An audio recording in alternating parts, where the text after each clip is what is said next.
Hi, everyone, and welcome to the webinar. Sorry about the audio delay there. I'm here now. This is Abram Kielsmeyer-Jones. Our session is Overview of Hebrew Exodus. We're going to spend an hour looking at the book of Exodus with a focus on Hebrew. It is not required for you to know Hebrew, but if you do, you'll probably get a little bit more out of this. We're going to exegete a verse or two after doing an overview of the book. I'm going to point us to some further resources and features in accordance that will help us learn about the book of Exodus.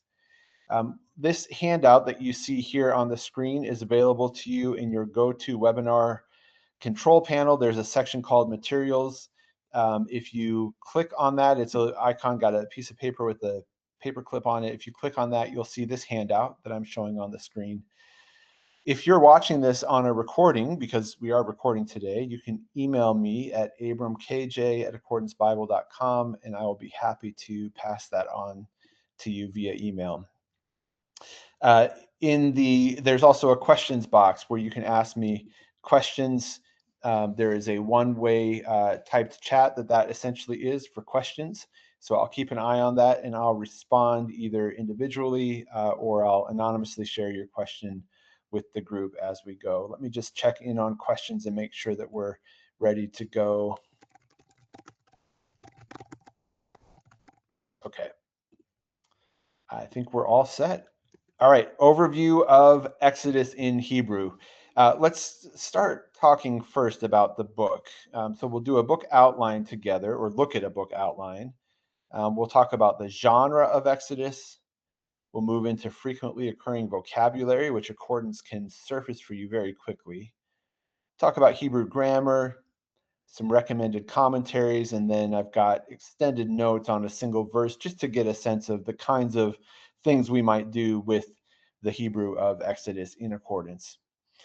All right, so the first thing I would do if I were trying to understand the book of Exodus would be I would read through the entire book, outlining it as I go. I have put in the handout a very brief outline of Exodus. This comes from the Outline of Bible Books, Outlines of Bible Books, which is available in most collections in accordance. If you go to your library, chances are pretty good you've got it. Outlines of Bible Books. And if I double click that open, I can just go to Exodus. And you'll see, in fact, what I've given you in the handout is just the Roman numerals. So the biggest headings, just these four. But the outline in this module has more details. And you can get a sense here. I mean, what I'm showing on the screen is up through 11 chapters. So it's fairly detailed. You could think about this as having about the same detail level as your headings that you would see in a print Bible. Outlines of Bible Books is what that is called. I would, of course, recommend doing this on your own first. Exodus is 40 chapters, though, so that will take some time. So whether you want to use this as a jump start or just to have at the ready, that is there. Most of your major commentaries also will have an outline of Exodus in that book. But as far as you doing this yourself, that I think would be ideal. And so I have just a couple of suggestions for how you could use accordance for that. Before I say that, I would say you could not use accordance at all for that. You could close all your devices, put them on Do Not Disturb, get a print Bible, and just go to it. Read through the book and write it out in a notebook. Especially if you've got a Bible without section headings, you can just kind of try to see it with fresh eyes and see what comes up. You can also do it on accordance. You can maybe silence all your other apps or put it on Do Not Disturb and just have accordance open. And so here I've got just a Hebrew text and an English text open. And that was easy to get. I have my library here. So I go to BHS, double click, there's a Hebrew text. And then I'll open up another, maybe an English translation. We'll take the NET Bible, the Net Bible. I'll maximize my screen. You can even go full screen here, change the background color under set text pane display. These are some of the first steps you might take in getting accordance set up. I would do this because if I'm reading through 40 chapters on a screen, I want it to be legible. So again, set text pane display, you can do all kinds of customization there. But as you look at this, you'll notice that there are headings here. And so if my goal is to read Exodus with fresh eyes and just see what emerges to me, what makes sense as an outline, you can turn off these headings if your Bible text has them in accordance. And so if I go to set text pane display and advanced, I'm going to hide show section headings, or I'm going to uncheck show section headings. You can do the same with book titles too. So now I've just got text here. And there are still paragraph breaks, but there are no section headings here. And that would be a great way then to read it through and make the outline as I go. You could also print off text in accordance. You could save it to a PDF, do it on a tablet. You could use a print text you own. There's lots of ways to do this, but however you do it, whether it's in accordance or not, the first step for me would be to outline the book, just reading it through on my own. And when I say outline it, what I'm talking about is maybe I read chapter 1, and these are the names of the sons. The Israelites were fruitful, increased greatly, the land was filled with them. So I might read this whole thing out loud and just say in the margins 1-7, lots of Israelites in the land, or something like that. And then I do the same thing with 1-8, a new king. All right, pay close attention to the beginning sentences in paragraphs. So that might be my heading, a new king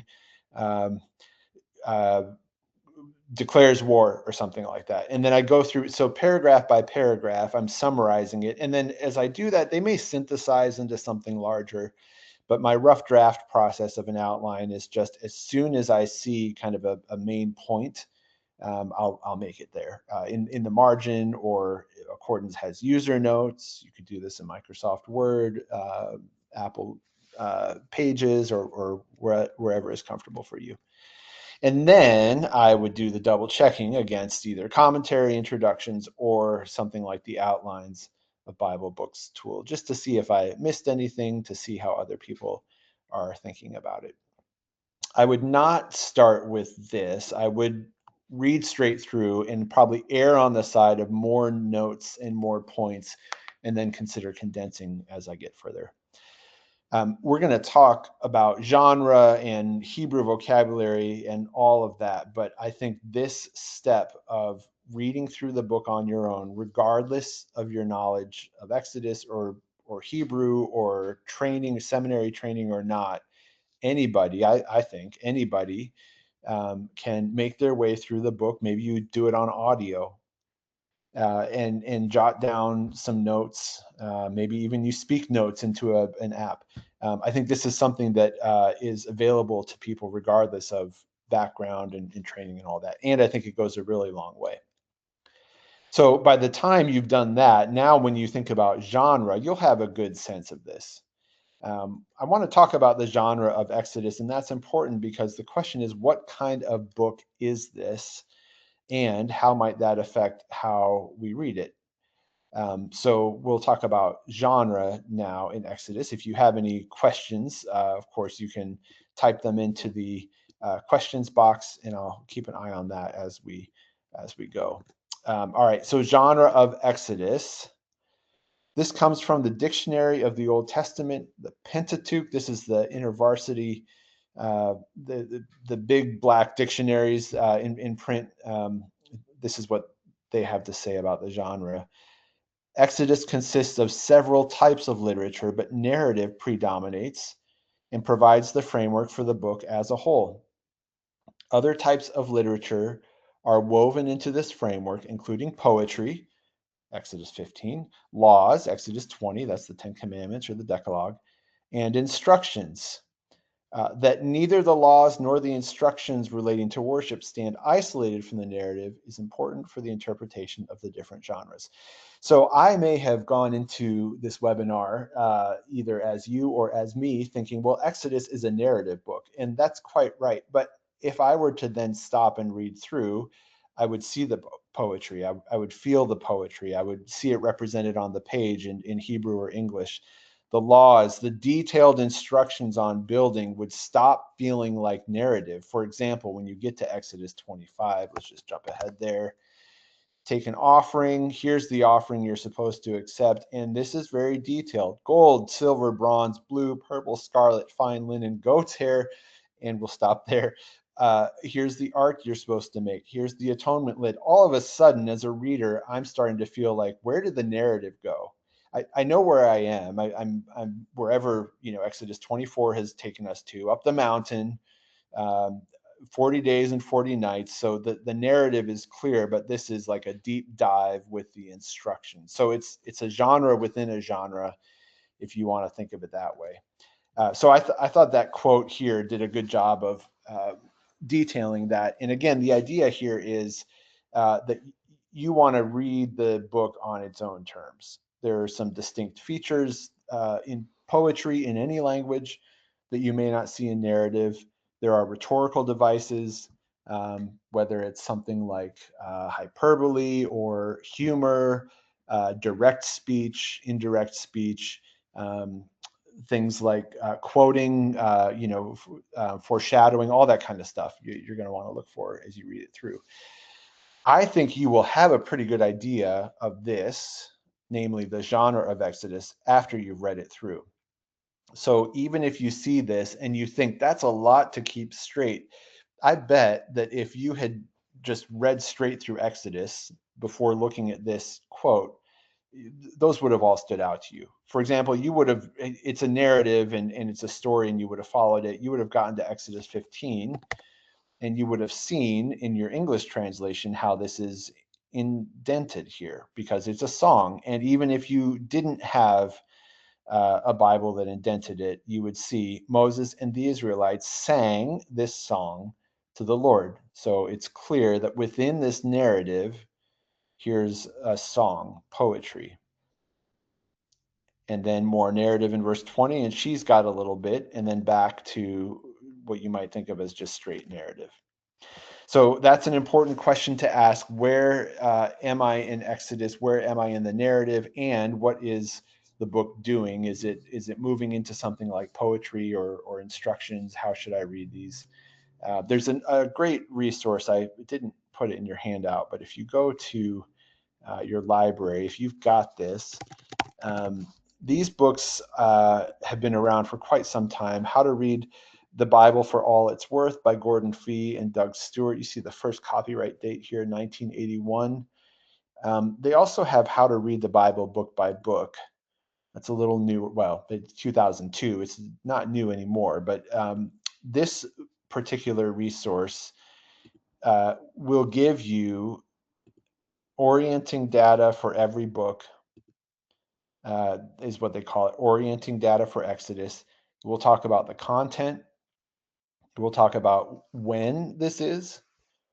It will give you some thematic emphases, which, again, you can do this on your own. By the time you've read through 40 chapters and outlined it, even without looking at your outline, you could just go to a blank piece of paper, temporarily close your Bible, and just say, all right, what were some major themes in Exodus? And I'm sure you would come up with these or something like them. This resource, How to Read Book by Book, has an overview here. So this is kind of like an outline, but in more narrative form. And then to the point of genre, it's got specific advice for reading Exodus. So for example, this just kind of gets to the point of genre and subgenre. Any sense of confusion, they say, as you read this book, may be lessened greatly if you have a sense of the why of its overall structure.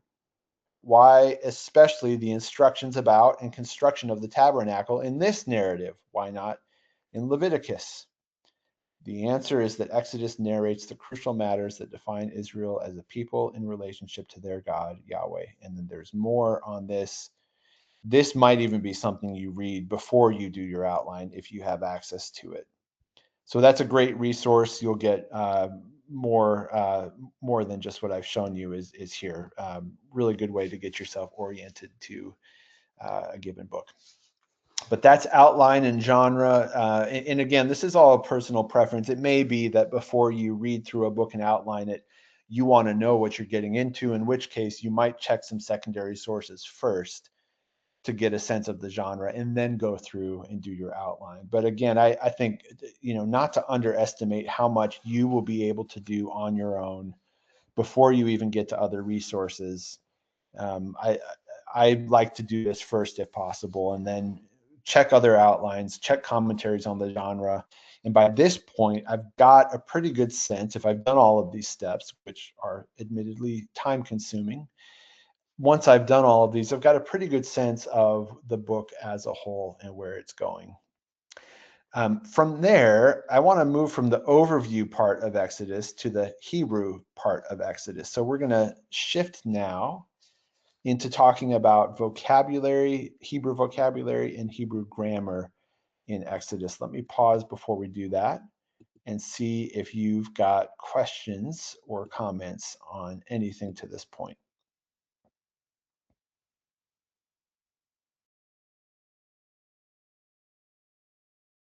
And you can ask a question just by typing it into the questions box, and I'll see that and respond. Let's talk about frequently occurring vocabulary in Exodus. And we had a session on Jonah not long ago, and I made the same point, which is that this is a little bit more art than science. Well, the list is science. I mean, this is just, computer programming and counting and coding. And as far as how you use this, though, that's a little bit more flexible. Why would we do frequently occurring vocabulary in Exodus? Well, I can think of at least two reasons. One is, if I'm going to read this through in Hebrew, I want to know what words I need to know. I want to see the words that occur the most frequently and make sure I know them or review them or learn them. This is employing a pretty common Hebrew learning strategy that you'll see in a lot of first year Hebrew textbooks, which is, let's learn the most frequently occurring words first, because I'll know more of the Bible that way, and then we'll work our way down. So that's one reason I could see for wanting to take this approach. Another reason is, and this is the art part more than the science part, the themes and the words, the things that you see a lot of, are more central to the narrative. It's not to say that you're going to be able to look at a word list and just click and transform that into a paragraph that summarizes the major themes of the book, but it will give you a sense of what is this about. For example, and we'll make this list ourselves in just a moment, but for example, Moses occurs 290 times across 40 chapters, and that's just the word Moses. That's not even counting times when pronouns are used for Moses or when verbs are used of Moses with a built-in pronoun. But the word Moses, that name, he is named 290 times across the book. People, 175 times. Land or earth, 136 times. And if we're looking at 40 chapters, this is almost 3.5 times per chapter that the word land is listed. So this may not be novel information to anybody in this webinar, but just from this list, I can see, all right, there's a lot about Moses in this book. The people play a pretty major role too. Even if Moses is off by himself with Yahweh at certain points, the people are close by, and then the land or the earth is important. But let's talk about how to get this list. There are just a few steps. They're in your handout. I've put them there one by one, and we'll go through them now in accordance. But just to let you know what we're about to do, the first thing is we're going to search a Hebrew Bible. We're going to limit our search to a range. We're going to look at the analytics, and then we're going to sort the analytics. So let's go to the Hebrew Bible. I'm going to close this. I'll close this as well. All right. Clear out my search entry area. I'm going to change this to words because I want to search all words in the Hebrew Bible. And to do that, I just type in the asterisk. That is a wildcard character I'm telling Accordance, find me every word in the Hebrew Bible. Now, we won't get into this unless people have questions about it, but what constitutes a word in Hebrew is an interesting discussion in and of itself because of the way that it prefixes prepositions. It puts them at the beginning of the word. So like from Egypt, Mitzrayim would be one word in Hebrew. The pronominal suffixes, so at the end of the word, you put the pronoun or the direct object, it still counts as one word. There's a whole interesting set of conversations that could be had there. But let's just say for our purposes, we want a basic word count, a basic word list of what's in Exodus. Well, I did asterisk and I searched the whole Hebrew Bible, and that's great. So I could do a word list for that, but we want Exodus. So I'm going to do one more step. And this was just the asterisk part, but we want to do that with a range of a book. So I'm going to go to the search entry area, which, by the way, you'll notice I am now over here. Typically, you might expect to find your cursor here.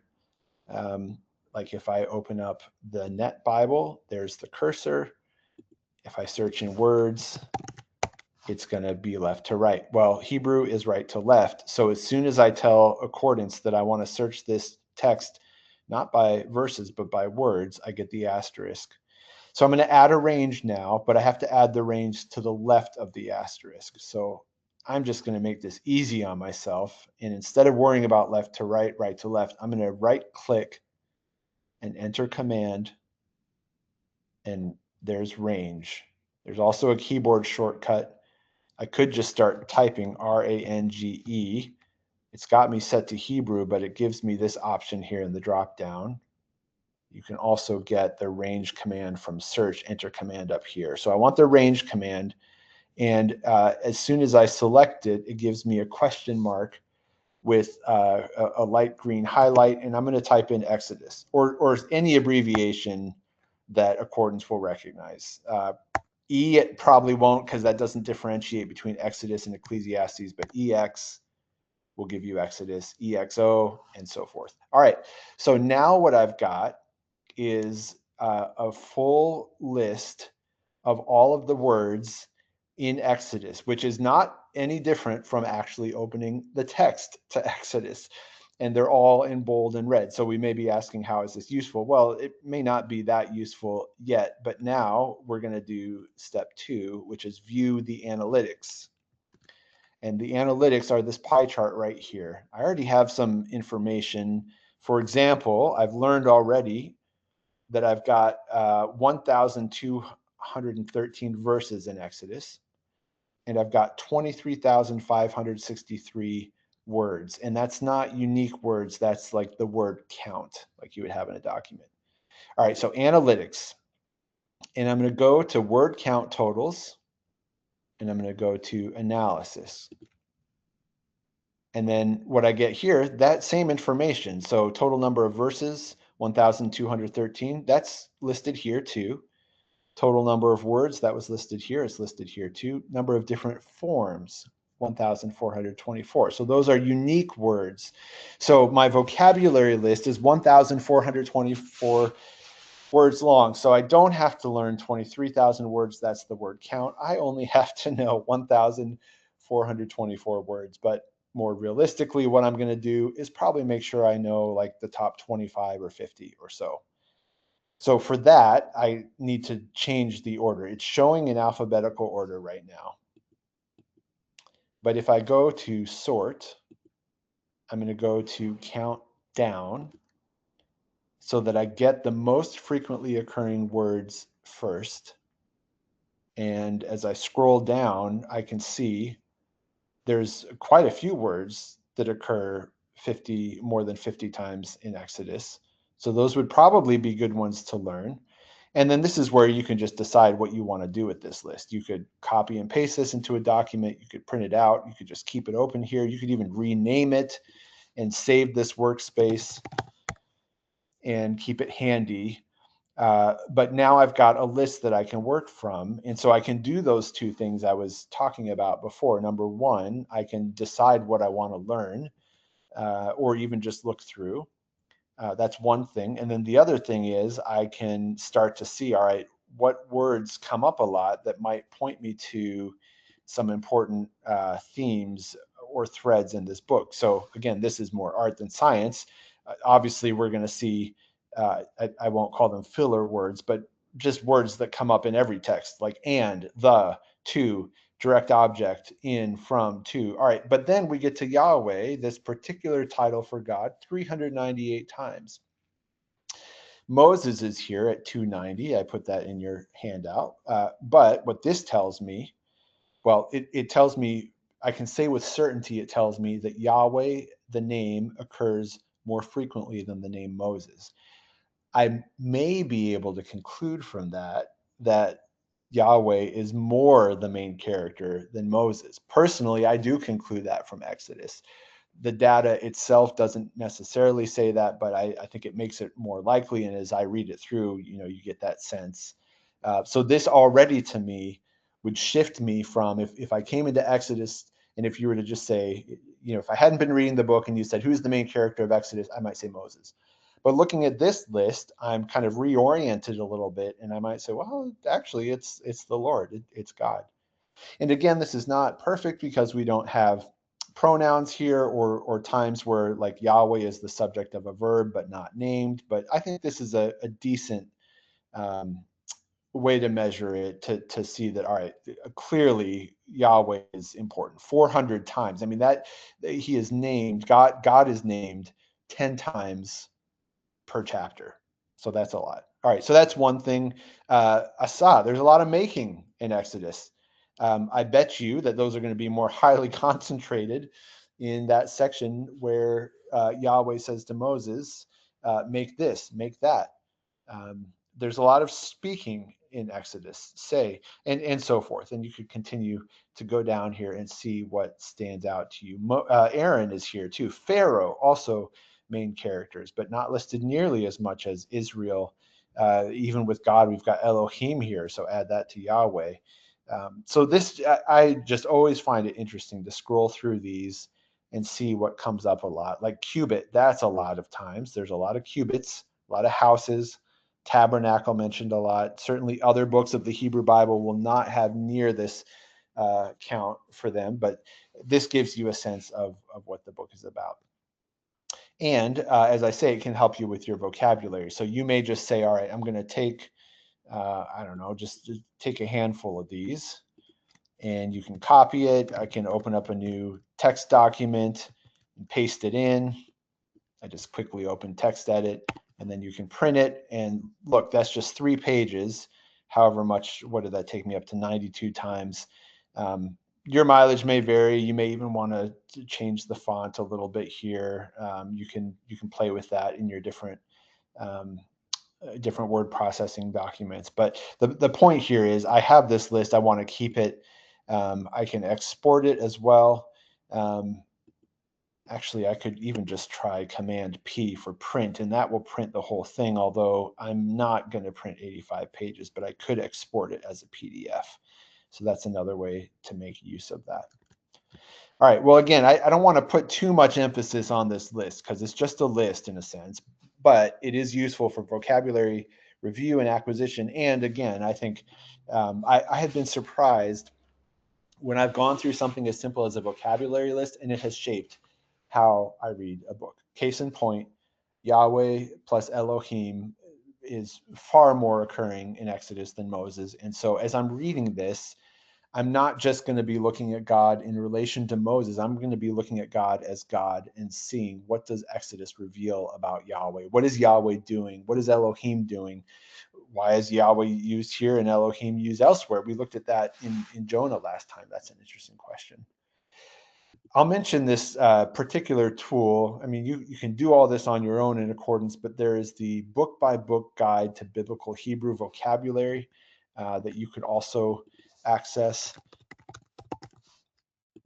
This is put out by Hendrickson, and they're basically doing this work for us and sorting it into lists. So if I go to Exodus in this guide, which you could get in print, it's also here in accordance. They've given me 15 lists of varying lengths.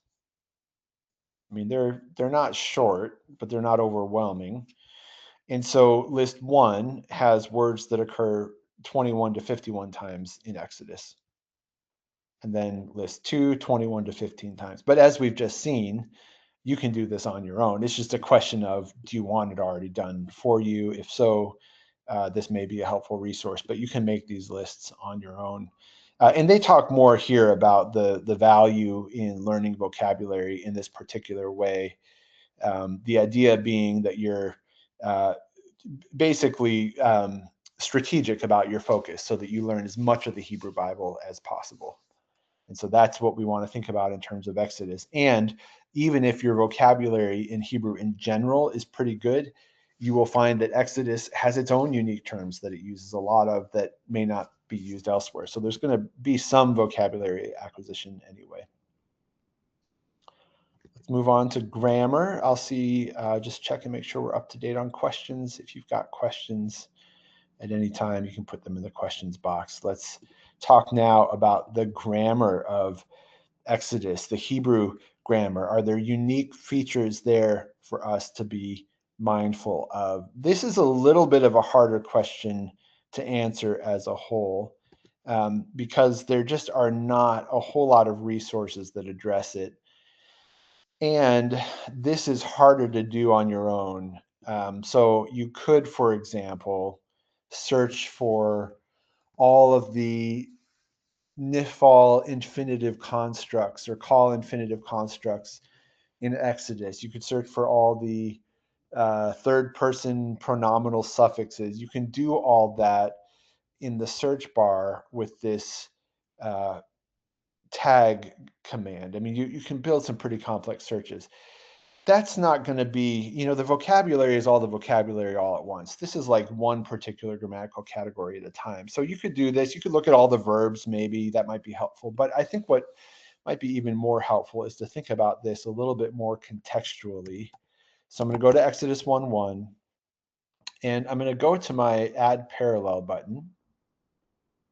I'm going to click on the info pane, and that's going to surface for me. That's going to pull up all of my resources on a given verse. So everything you see in the info pane at the right is everything I have on Exodus 1:1, where Exodus 1:1 is listed.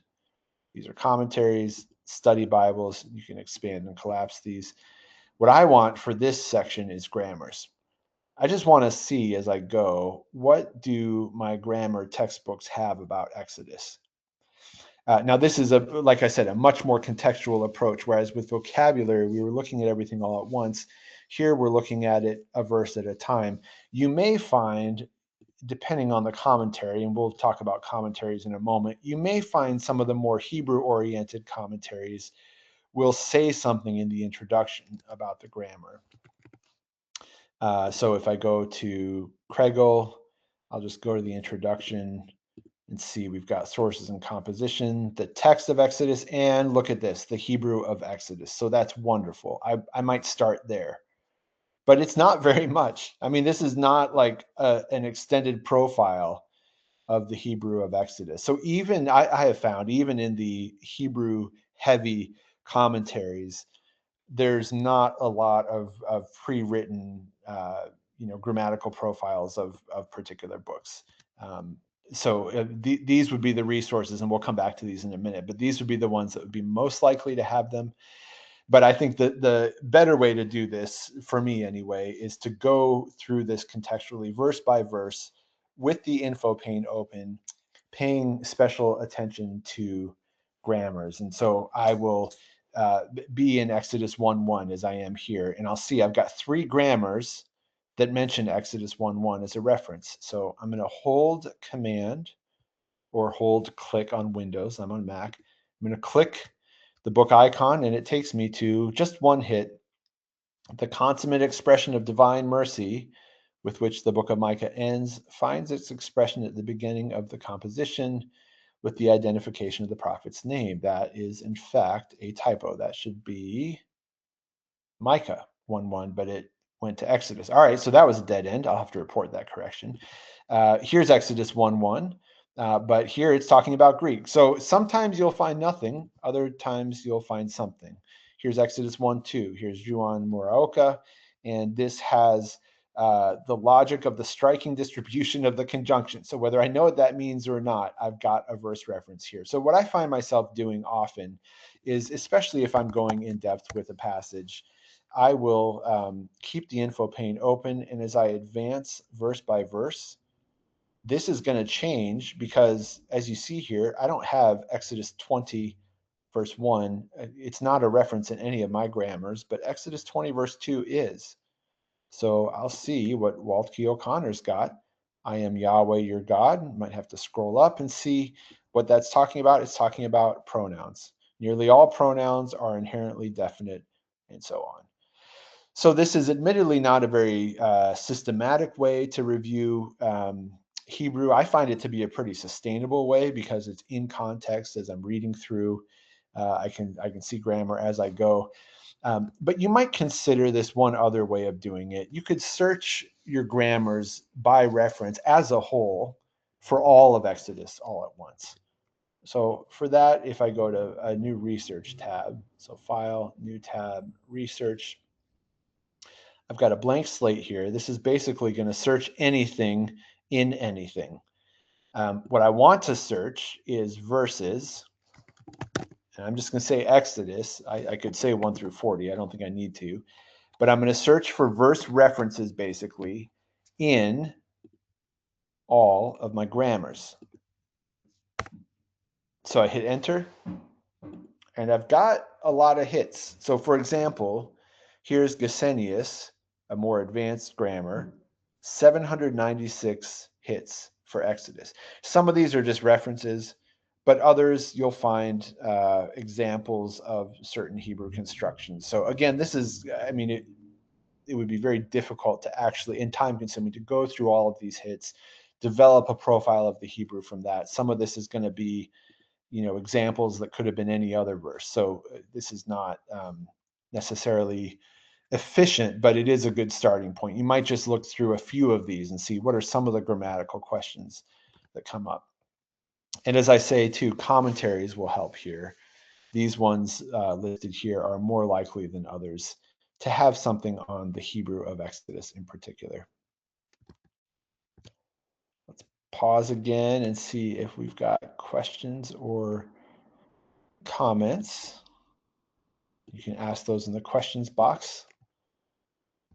As you think about questions or comments you might have, we'll move to some recommended commentaries for Hebrew Exodus. This book has been in publication, as it were, for a very long time, and so there is no shortage of commentaries on Exodus, thankfully. Here are some ones that I found especially useful, especially when it comes to looking at the Hebrew in particular.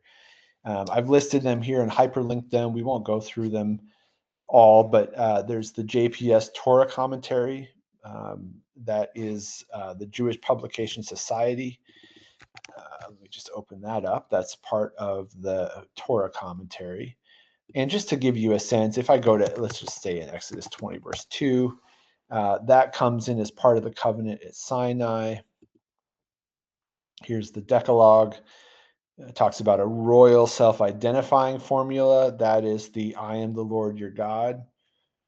Talks about what that means. You'll get some comment throughout this text on Hebrew. Like Hebrew does not feature a verb to have, but expresses possession by. And then you get the transliterated, these are the three consonants of the verbal root haya, and then la for the preposition. That's not Hebrew characters, but there is Hebrew throughout this resource. I really like that Kregel commentary. Let me just pull that up again. Dwayne Garrett. Not a whole lot of comment in the introduction, but if you were to go to, say, Exodus 20, verse 2, I'll just navigate ahead to that. You can see how it outlines even section by section. All right, this is not a whole lot here, but you don't have to go very far before you find that the Hebrew is treated here. You'll see it as Hebrew characters. Maybe not a whole lot. I mean, it's not exactly a grammatical guide to Exodus, but it's something that I think will help as you're working through it. This UBS Old Testament Translators Handbooks, however, is much more Hebrew oriented, because what it's trying to do is help you move from Hebrew to, well, it could be English, it could be any other translation that you're moving to. And by the way, just to save you some time, you'll notice when I search Exodus 22, it included ranges for that. Exodus 22 is part of this heading. If you want to go just to the verse, just put an equal sign in front of there. Maybe not. I don't know why that didn't work. Let's just try again. It's because it's listed that way. All right. So anyway, here we are, 21 and 2. So you'll get some transliterated Hebrew. It will have some notes about singular, plural, what this Elohim versus Yahweh. How do you translate this in a way that makes sense in different languages? Again, this will have some Hebrew here and there with the idea of translating it into another language. Finally, and we'll conclude here with commentaries, bestcommentaries.com/Exodus is a review aggregator. And so that will have a list of recommended commentaries as well. Like I said, there's no shortage here. This is just a sampling. These all hyperlink to the accordance modules. I just want to pause again. We're going to move now into a single verse for the rest of our time. Got about 15 minutes left, but just to recap what we've done, we've done big picture overview, outline, and talked a little bit about, well, we didn't actually talk through the outline, but we talked about how to get there. So we see that they start in Egypt, they go through the wilderness, they get the covenant at Sinai, and then it's all about worship. So that's the broad overview. We talked about genre. We looked at vocabulary for a while and how to get a list that can help you both with vocabulary learning and with appreciating what some of the themes are of the book. Talked about grammars, doing that verse by verse contextually, and then also using research to search by reference. And then we looked very briefly at some possible commentaries to consult for Exodus. Let me just see if you've got questions or comments before we move to a particular verse, which I will set up here in accordance. And let me just take this comment here that we've got. Yeah, let me put this in the chat. Somebody says the Parashot module is an indispensable tool if you are following the Jewish weekly Torah Parashah readings for each day, week. Great, thank you. Yeah, and this is not to mention like stuff that might even be online available. Yeah, so great. Thanks for that comment. All right, let's go to the text. And I've got here Exodus 1:15. All right, so here it is in accordance. I didn't mention, by the way, there's a Hebrew audio Bible that I really appreciate. And it is, I'll just, oops, let me try this again, 1:15. I'm going to just click on this, and you ought to be able to hear it going from my speakers through my microphone. But just to get a sense, I'll have a professional read it so we can hear Exodus 1:15, and you can get a sense of this. You can get a sense of this module. All right, here's 1:15. ויאמר, וילדכן את העבריות, וראיתן על האובניים, אם בן הוא, ועמיתן אותו, ואם בת היא, וחיה. Let's try that again. ויאמר מלך מצרים למיילדות העבריות, אשר שם האחת שפרה, ושם השנית פועה. Okay, I might have clicked on the wrong one, but that was the right one. Let's do it one more time, starting with Vayomer Melech. ויאמר מלך מצרים למיילדות העבריות, אשר שם האחת שפרה, ושם השנית פועה. All right, not one of the best known verses of Exodus, maybe a good reason to look at it. So here in your handout, I have replicated the Hebrew text with the pointing. Now the king of Egypt said to the Hebrew midwives, which the name of the one was Shifra and the name of the second was Puah, and I've left us hanging here not saying what he says. Vayomer, you'll get that in the next verse. But there's a lot of interesting, some interesting constructions here, interesting vocabulary. So I thought we would look at this just to kind of get a sense of how this narrative goes, and also these lesser known characters. For Shifra, you would have to scroll way down your vocabulary list to see her, and Pua. But in fact, they are vitally important to the narrative. So we begin with this first word for midwives in the NRSV. Let's look at that in accordance.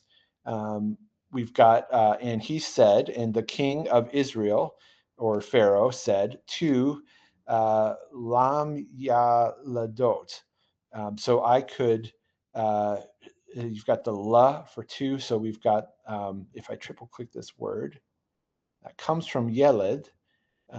This is a PL participle, feminine plural, from Yeled, to bear. And so these are ones that the PL can have this like causative, almost, it can have a forceful sense. This isn't forceful here, but these are the ones that help women to bear children. Or here, this is even better. Assist in delivery, midwife. So that's from the Concise Dictionary of Classical Hebrew. Let me just change my default lexicon to Halot, and we'll see what that has to say.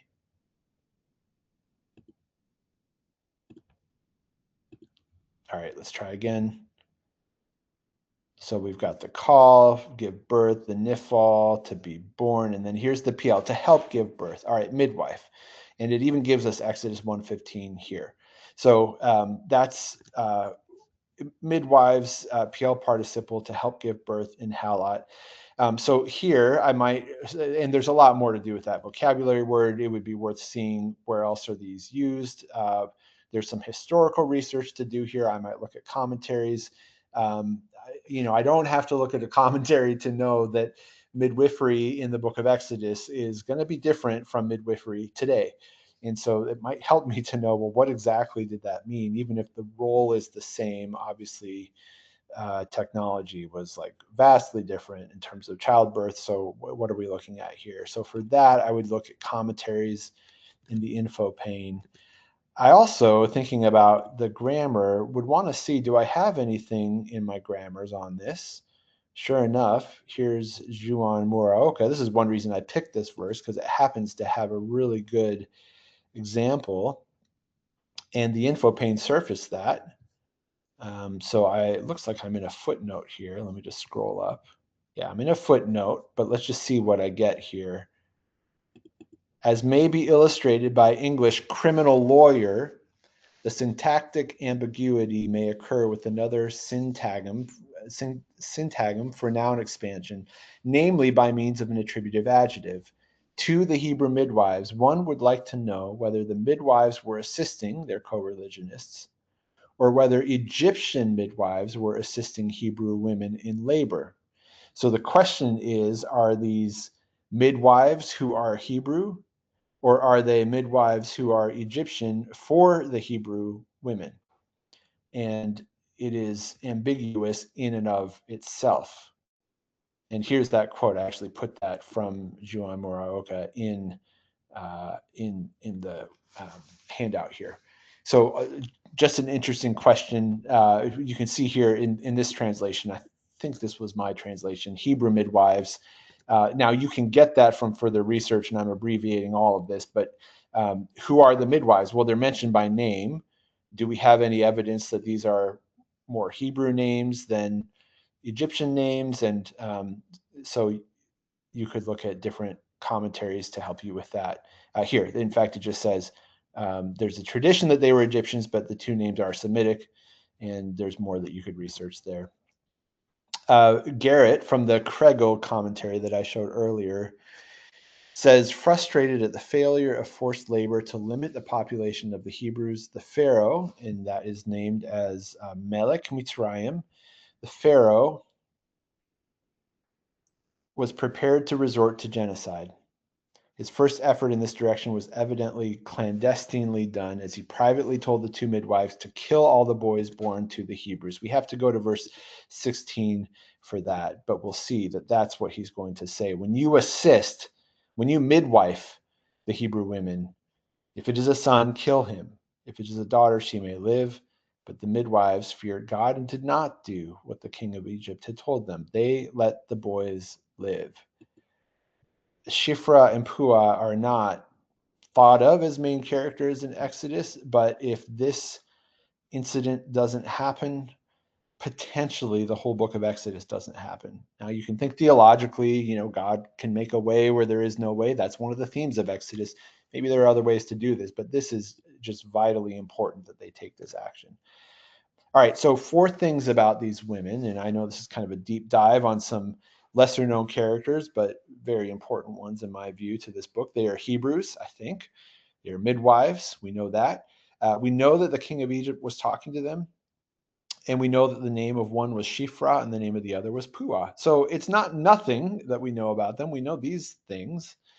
Shifra might mean beauty. Pua could mean sparkle or glitter. What most stands out to me about this is the grammatical construction. And this is where it's great that a commentary actually treats that. This is Doug Stewart's New American Commentary. He's pretty close to the Hebrew in that. I did not mention that earlier. But here's what he says. There are more compact ways in Hebrew to give names. This way, however, is typical of how a narrator might choose carefully to identify prominent characters at the beginning of an account. Moses chose to be sure the reader has a good chance to remember both names. And let's look at this in Hebrew just to see what he means. This is not an economical use of language. So the king of Egypt, or the Pharaoh, said to the midwives, ha ivriot, so the Hebrew midwives, and you could have gone straight to the quote here, but we're not done, of which the name of the one was Shifra and the name of the other was Pua. I mean, that's a lot of words to name 2 people. And that's the point that Stewart makes. So he asks the question, why name them so overtly? Why name them at all? So many characters, especially women, but and children, but many characters besides go unnamed in the narrative. Why are these named? Well, he says the answer would appear to be that they were to be regarded as heroes in Israel's early history, so noteworthy for their bravery in choosing to obey God rather than Pharaoh, that they deserved to be remembered so that others might follow their example. And I note that even the king is named here as the king, not given a name. The king's got a name, but the naming here is reserved for Shifra and Pua, and you've got the setup. The one was, the other was, and they're also identified by their office or their role. So this is a particular verse that I like to highlight in this book because it may not be front and center in our minds when we think about Exodus. It's not the 10 Commandments. It's not the Song of the Sea. I mean, all of those are vitally important too, of course. But I appreciate what Stewart says here. He's reading off of the Hebrew that there's some emphasis here. Now, this is a point of interpretation, so you may find yourself agreeing with this or not sure. But in terms of the Hebrew, he's saying that they're not just named, they're named in this kind of long and extended way. And the fact that they're named where the king of Egypt is not named, I think is significant. So we want to keep Shifra and Pua in mind. Maybe this convinces you that they need their own little outline point. Let me see, what did we have in the outlines of Bible books? I don't know if that named them or not, but in your outline, you may want to, if this all sounds convincing to you, maybe you say, I want to make sure they're in my outline because I don't want to forget them. Now, we just get Pharaoh orders male children killed, but this is just one way of outlining the book. Maybe you've got a subpoint here, the bravery of Shifra and Pua, or something like that. You could even check, I can turn those section headings back on and see how that's listed. Now, it's not its own heading. blessing during bondage in Egypt. Yeah, and this is where it gets subjective with the headings. You know, how many do you need? How many is too many? What's important to point out? But at any rate, I think even though there's kind of brief mention here and they don't come up again other in the book, they are mentioned early. They're super important. And like I said, if they don't make this life-saving decision, there's no Moses, at least potentially. All right, so let's stop there. We covered a lot today. I hope this inspires all of us to spend more time with Exodus. We talked about an outline of the book and how to get there. We talked about genre, talked about vocabulary, grammar, recommended commentaries, and some in-depth exegesis on Exodus 1:15. And how I got to these bullet points, by the way, was following all the steps above. So this is meant to just be kind of an idea of what kind of end product could you be looking at for your own notes for a given verse when you use Accordance and other resources to make your way through this book. So I will stop there and see if folks have any questions or comments. We'll start to wrap up.